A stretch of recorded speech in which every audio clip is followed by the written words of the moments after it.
The night my ex-husband dropped his bourbon glass, I saw something in his eyes that I hadn't seen once in 31 years. Fear. The glass slipped from his fingers, struck the porch railing, and shattered across the rain-soaked wood beneath us. No one spoke. No one moved. And in that brief moment, Warren Holt looked at me as if he had just realized he had never truly known the woman he'd spent more than 3 decades married to. The funny thing is, I had never lied to him. I had simply never told him the whole truth. Throughout our marriage, Warren loved telling people who I was. A shy woman, quiet, someone who didn't understand much about the world beyond the books she read. And over time, Warren came to believe that story more than anyone. He was wrong, but it wasn't until that night that he finally understood just how wrong he had been. My name is Maggie Calloway. I'm 61 years old. I own a small antique bookstore near Charleston. Most people who know me would describe me as ordinary, and for a very long time, that was exactly how I wanted it. Because some parts of a life are easier to carry when nobody knows they exist. For more than 3 decades, I let people make assumptions about me. I let them underestimate me. I let them tell themselves stories about who I was, including my ex-husband, especially my ex-husband. What happened in Warren Holt's driveway that night began long before either of us realized it. It began 3 hours earlier, at a dinner table, the way many life-changing moments do, quietly, without warning. While someone was passing the biscuits, I almost didn't go to that dinner. I stood in my shop that afternoon rearranging a shelf of first edition maritime histories and felt that particular pull in my chest, the one I've learned to trust, over 6 decades of paying close attention to the world. A low, wordless signal that something is moving toward wrong before it moves toward right. My daughter Claire had called twice that week asking me to come. Her fiancé Preston was in town from Greenville, and she wanted all of us together at her father's lakehouse outside Columbia. Claire is 29 years old and still believes, with a sincerity that breaks my heart a little every time I see it, that if she creates enough warmth and good food and soft lighting, the broken adults in her life will repair themselves around a dinner table. I love her so much for that belief. I went, because I would walk through fire for Claire, and because it had been 3 months since I'd seen her eyes go bright in person. The drive to Lake Murray took 90 minutes. The sky came down low and gray over the Piedmont the entire way, and rain started just as I crossed the county line. I drove my old Bronco through the dark pines listening to an Emmylou Harris record I've had since 1987, trying to release the tension in my shoulders. It never fully works, before seeing Warren. It never has. Dinner started gently enough. Roast chicken, buttermilk biscuits, a bottle of wine. Warren opened, without offering me any. Preston sat across from Claire looking handsome and at ease, in the specific way of young men who feel no need to impress anyone. He was polite, well-spoken, attentive, but I've spent 26 years reading rooms for a living. You don't stop because the context changes. The way Preston's jaw tightened when Claire mentioned a job posting she'd seen in Asheville. The way he answered questions before she finished asking them. The way she glanced sideways at him quickly, reflexively, like checking weather conditions before stepping outside, before saying anything that might require his reaction. I noticed all of it. I kept eating. Then Warren started. He always started, eventually. The bourbon did what it always did, loosened the one thing in Warren Holt that never needed loosening, his certainty.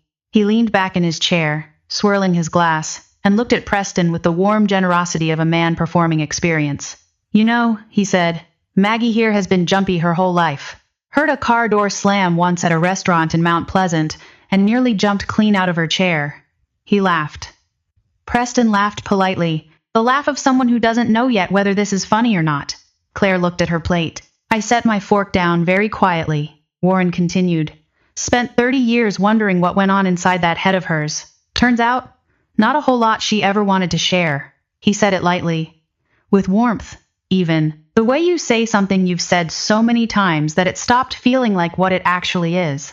I looked up. You always did enjoy being the loudest voice in any room, Warren. He waved a hand. I'm joking, Maggie. Oh, I know, I said, and kept eating. That word, joking. I've heard it used as a trapdoor my entire adult life by men, mostly, but not exclusively, by people who need a quick exit from the consequences of their own mouths. You use that word, and suddenly the other person is the one with a problem, for not finding it funny. I didn't argue. I never argued at those dinners. Partly because of training, you don't spend emotional energy on battles that serve no strategic purpose. And partly because sometime in the middle of our marriage, I had learned that silence was the only thing Warren Holt could not interrupt. If you have ever sat at a table where someone repeated a version of you that wasn't true, said it so often, so confidently, that other people started believing it, started looking at you with that small, apologetic sympathy, then you know exactly what was in my chest during those 30 seconds. It is not quite anger. It is more like watching someone describe a stranger using your name, and knowing that correcting them would cost you more than it would cost them. I excused myself after dessert. But before I left, Claire hugged me near the front porch, both arms, longer than necessary, the way she used to when she was 7, and had woken from a nightmare. "You okay, sweetheart?" I asked. "Fine," she said. Too quickly. Her eyes were tired in a way that had nothing to do with the hour. I drove north through the rain with the Emmylou record playing low, and something sat in my chest the entire way that I couldn't quite name. 20 minutes out, my phone lit up on the passenger seat. 4 words from Claire. Lakehouse. No lantern. My hands tightened on the wheel before my mind consciously processed why. I had given Claire that phrase when she was 9 years old. Not because I expected danger. Because I understood something most civilian parents allow themselves not to think about. Panic erases language. Real fear does not produce eloquent cries for help. Real fear produces silence, or code. Lake house. No lantern meant I am in danger. I cannot speak freely. Come now. I pulled off the highway so fast the gravel hit the undercarriage like static.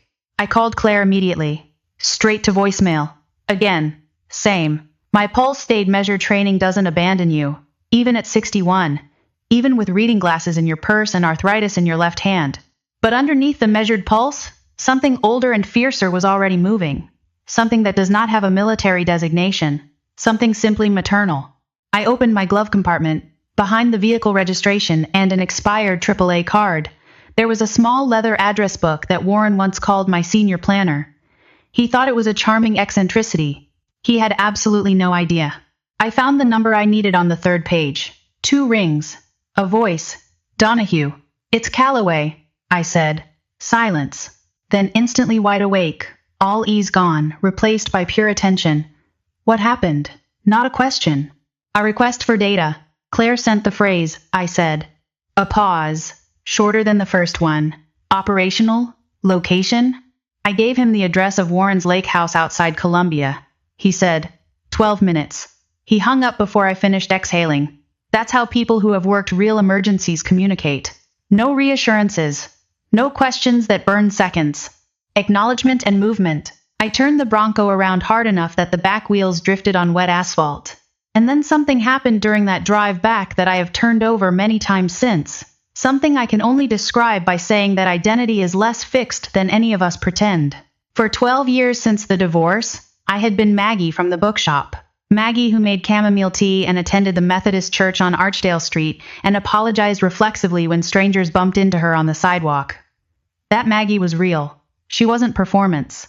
But she was not complete. With each mile back toward Lake Murray, she quietly stepped aside. My posture changed first. Then my breathing slowed into the deliberate, even rhythm I learned in 1989 during the first real crisis I ever managed under pressure, in a place I still cannot name, doing work I still cannot describe. Then my mind went quiet in that particular way, not peaceful, not empty, but precisely focused, the way a lens focuses light into something that can burn. By the time the county road narrowed toward Warren's property through the dark pines, I was not reaching for old instincts. I was using them. 2 black SUVs waited at the edge of the tree line, engines idling. The man who stepped out of the first vehicle was Ray Donahue, 62 years old, broad-shouldered, gray at the temples, with a particular calibrated calm that only comes from years of genuine pressure. Ray had run logistics support on 3 classified operations I'd coordinated in the late 90s. These days he ran a Veterans Crisis Response Organization out of Columbia. Officially, crisis intervention for struggling veterans and families. Unofficially, they still knew how to move when something mattered. He came straight to me. Armed? No. Good. He said it without judgment. Sheriff is 4 minutes out. We keep this clean. I nodded once. That mattered to me deeply. People romanticize tactical response as dominance and aggression. Real operators fear unnecessary escalation more than almost anything else. The goal was always resolution, never spectacle. Through the lakehouse windows, light blazed. Two silhouettes moved inside, one pacing hard, one pressed motionless against a far wall. One of Ray's younger team members appeared at my shoulder, former Marine by the look of him, Commander Calloway. Thermal shows 3 individuals, one presenting significant agitation, possible firearm on his person. I almost said don't call me that it had been 7 years since anyone used that title, and hearing it felt strange and exact all at once, like stepping back into a coat you'd forgotten fit this well. But there was no time. And then from inside the house, clear through the rain and the glass, Warren's voice. "For God's sake, Preston! Put it down!" The voice of a man trying to sound authoritative while understanding, somewhere underneath the bravado, that he is completely out of his depth. And then not a scream, something smaller and worse, a single sharp cry from Claire. The sound of someone fighting with everything she has not to come apart entirely. That sound did something to my chest that 26 years of operational training could not fully manage. For one full breath, I wasn't a commander. I was a mother who could hear her child frightened on the other side of a wall. And then the breath ended, and both things were true at once, and I started walking. Ray moved alongside me. "Sheriff wants us waiting." "If he hurts her while we wait," I said calmly, "then his paperwork won't matter to either of us." He looked at me for exactly half a second. Then he sighed in the particular way of a man who has been in enough actual situations to recognize when rules need to bend. "Still," he said quietly, "the most unsettling person I have ever worked with." We went up the porch steps. The door came open hard. One of Ray's team called out automatically, the reflex of years working alongside law enforcement, and we moved inside fast. The living room had been through something. A floor lamp overturned, a dining chair on its side. Warren's good bourbon spread dark across the hardwood in a shape like a map of somewhere terrible. Preston stood near the stone fireplace, a short-barreled revolver in both shaking hands, his face the color of a man who has crossed a line he didn't know existed until he was already on the other side of it. Claire was pressed against the far kitchen counter, arms wrapped around herself, crying without sound.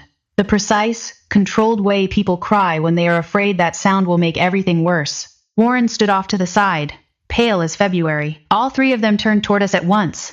Preston's eyes swept the room. 6 people moving with the quiet coordination of people who have done this before. His mouth opened. "What the?" he started.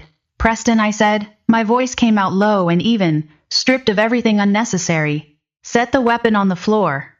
He stared at me. I watched him process what he was seeing, the woman from dinner, Warren's ex-wife, the quiet one. His face was doing the math and getting a number that didn't make sense to him. "You stay out of this," he said. But his voice had already lost ground. Behind me, one of Ray's team spoke into a radio. "Commander Calloway has contact. Possible firearm in play." And the word commander landed in that room like something physical. I did not look at Warren. I kept my eyes on Preston, because Preston was the only person in that room who still represented a real and immediate danger, and frightened men holding firearms require absolute attention. But I could feel Warren's face changing in my peripheral vision. I could feel the moment, the precise, irreversible moment when the architecture of everything he believed about our marriage began to fail at the load-bearing walls. I kept my voice at the same pitch. "Preston, I know tonight didn't start here. I know you didn't plan for this room." His breathing was ragged, shallow, the breath of someone whose adrenaline has overrun their capacity to think. I continued quietly. "You're scared. You're embarrassed. You feel like the room changed around you and you don't know how to find solid ground." His arm trembled. Angry young men are not the most dangerous men in a room. Frightened young men who feel cornered are. I knew exactly what he needed. And it wasn't dominance. It was stability. Something more certain than the fear. "Put the gun on the floor," I told him. "Sit down, and this ends right here." The grandfather clock ticked in the hallway. Rain drove hard against the windows. Nobody moved. Nobody breathed. Time stretched in the specific way it stretches during moments that will be replayed for years afterward. Then Preston's arm came down slowly, the way an exhausted thing finally surrenders to weight. The revolver left his fingers and landed on the rug with a soft, final sound. Ray's man moved immediately, secured it, stepped back, and Claire made a sound I cannot put a word to. Not relief exactly, not the release of a single held breath, but something fuller and older, The sound of a body finally letting go of something it had been gripping long before tonight. I crossed the room and took my daughter into my arms. She trembled so hard I felt it in my own bones. "Mom," she whispered. "I'm here," I told her. "You're safe." I held her and looked over her shoulder at Warren. He had sat down in his recliner, not by choice, but because his legs had quietly made the decision for him. He looked changed. Not physically. Something deeper than physical. Like a man who has just discovered that the map he has been navigating by is wrong. That it has been wrong for a long time. And that no one else is responsible for the fact that he kept using it. Honestly, when I first heard this story in full, every detail, every mile of that drive back, every second of what happened in that living room, the image that stayed with me longest wasn't the SUVs or the revolver or the tactical precision. It was Warren's face in the moment after the word commander hit the room. Because I think most of us know that face. We've seen it on someone, or we've worn it. The face of a person realizing too late, or almost too late, that the person they had decided to understand, they never actually tried to understand at all. That face is not a villain's face. It's a human face. And that's exactly what makes it so hard to look at. The sheriff's deputies arrived 2 minutes later. Preston was let out without resistance, deflated now, 24 years old, and suddenly looking every year of it. By the time the red and blue lights swept across the surface of Lake Murray, the night was already settling toward its aftermath. That liminal hour after crisis that feels both like nothing and like everything at once. The first week after that night, Claire stayed with me in my apartment, above the antique market near the Battery. The place smelled like old paper and harbor air, and the particular quiet that accumulates in a space where one person has lived alone for a long time. I had grown accustomed to that quiet. Claire's presence broke it open in ways I had not anticipated and had not known I missed. She slept badly. I heard her pacing the guest room before dawn, heard her crying quietly with her face in a pillow so she thought I wouldn't notice. I didn't push her toward conversation. Real fear has its own timeline. You cannot rush it into meaning. But about a week in, she sat across from me at the kitchen table with both hands around a mug of tea going cold, and finally asked the question I had been watching build behind her eyes since the night at the lakehouse. "Mom, who have you actually been this whole time?" "Still your mother," I said. She looked at me the way she's looked at me since she was 4 years old, when she knew I was answering around the thing she was actually asking. "You know what I mean." "Yes," I told her. "I do." I walked to the hallway closet. On the top shelf, behind winter coats and a broken umbrella, there was a military footlocker I'd carried through 4 apartments since leaving Warren. Olive drab, latched with hardware corroded to greenish brown. The hinges screamed when I lifted the lid. Inside, photographs, service files, commendation folders, and challenge coins worn smooth from years in uniform pockets. I laid them across the kitchen table one by one. Claire stared. "Oh God, Mom," she said softly. Most of the photographs showed groups of men I had worked alongside in places I still cannot name, younger than I remember them, sun-darkened, exhausted, usually standing near helicopters or forward operating positions or ships in the Western Pacific or the Gulf. And there I was among them, younger, harder, sunburned, focused, not apologizing for existing in the room, not checking anyone's expression before speaking. Not the woman Warren had performed for 30 years at dinner tables across the South. A different version of me earlier, truer. Claire picked up one photograph carefully. "That's you. Yes. You look like you know exactly what you're doing." "I did," I said, even when I was terrified. That last part surprised her. I could tell, because it surprised me a little too, how naturally it came, after years of saying nothing at all. She asked how Warren never knew. I told her. He knew the arithmetic didn't add up. He simply chose a version of me that made more sense within the life he had decided we were living. And I let him, because correcting him would have required more honesty than our marriage ever built enough trust to contain. I was trained to compartmentalize. First, I compartmentalized my work. Then my grief.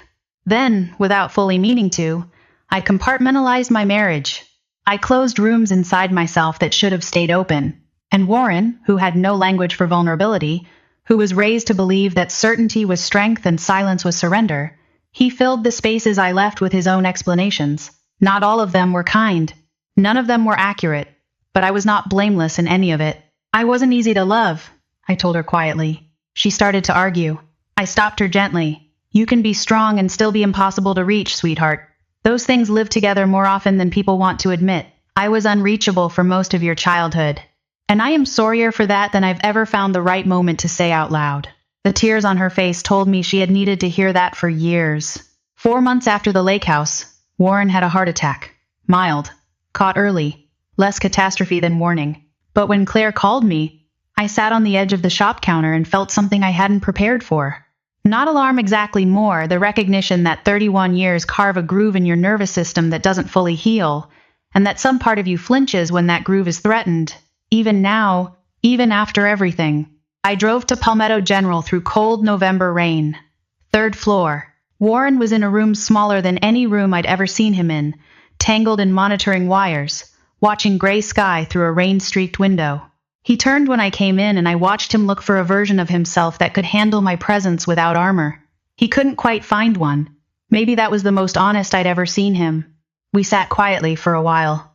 The monitor beeped. Down the hallway, someone laughed, ordinary hospital life continuing around old grief.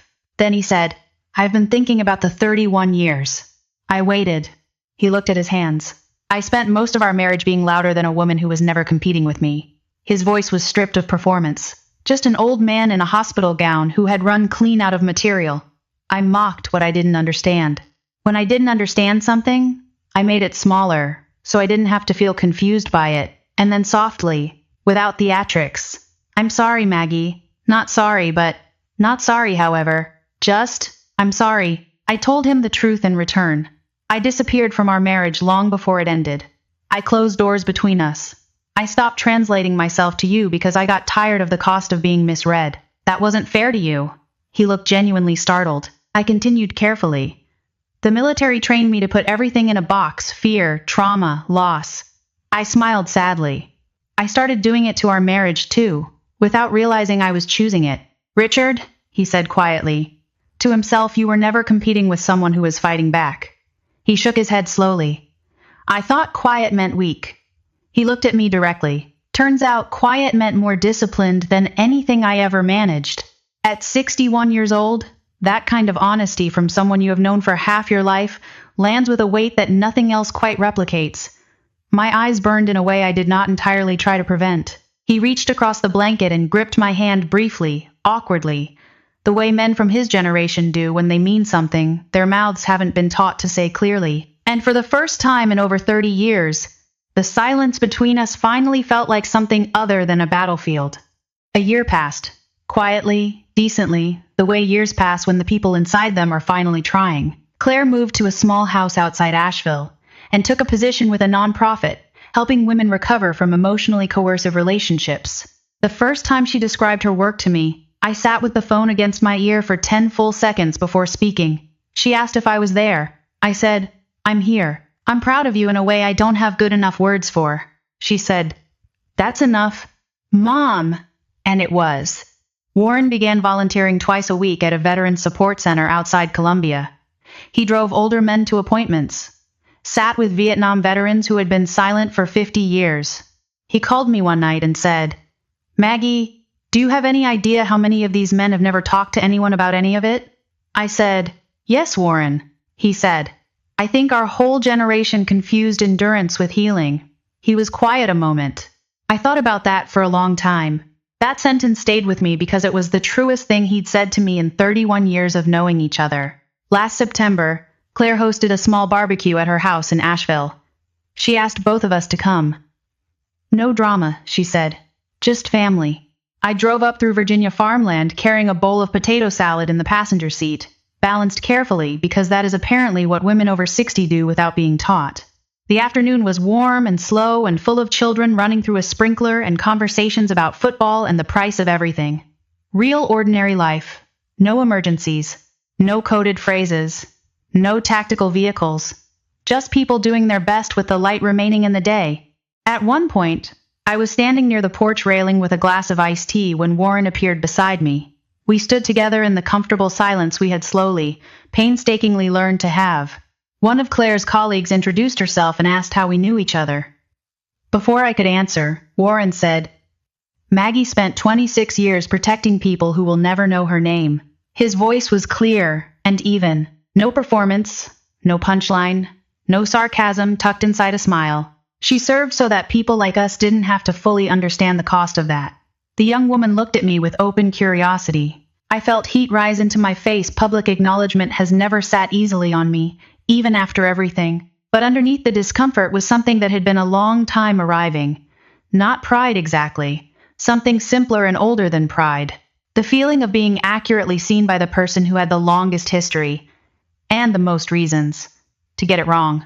That evening, Claire and I walked through her neighborhood while the Carolina sky went pink and gold behind the mountains. Early autumn leaves drifted across the sidewalk. We walked without speaking for a while, and that silence felt like something that had been earned. Then she asked the question people had been asking me for a year. Why didn't you ever tell anyone who you were? I thought about it for a long block. Because I confused secrecy with strength, I told her finally. Because I was taught that the mission came first, and the mission always came first. And I forgot that some of the most important things in my life were not classified. She was quiet. I kept going. But the real answer is simpler than that. Real strength was never about impressing people. It was about making the people I loved feel safe enough to reach for what they needed. She slipped her arm through mine, the way she used to when she was small, and we continued walking while the light faded over the mountains, and the leaves kept falling, and neither of us needed to say anything more. Here is what I know at 61 that I did not know at 30. Most people are carrying a history you cannot see. The quiet woman in the next pew. The man who tells too many jokes at family dinners. The veteran who says he's doing fine and means absolutely none of it. The wife who never argues back. The mother who seems somewhere else even when she's in the room. We judge each other by behavior while remaining almost entirely blind to the weight of what came before it. And sometimes the greatest damage in a family, more than deliberate cruelty, more than anger, is the damage of persistent misunderstanding. The assumption that someone's silence is weakness. The assumption that someone's warmth is all there is underneath. The assumption that you already know who someone is, so you stop looking. If you're watching this right now, I want to leave you with one question to sit with. Think of someone in your life you have decided you already understand. A parent, a partner, a sibling, a friend. Now ask yourself honestly, when did you last genuinely ask them who they are? Not as a formality, not as small talk, but as a real question you were willing to hear a real answer to. Warren needed a heart attack to learn what questions he had never asked. You have the chance to learn it on an ordinary afternoon, over coffee, if you're willing to actually listen. Before you go, I want to hear from you. Drop a number in the comments.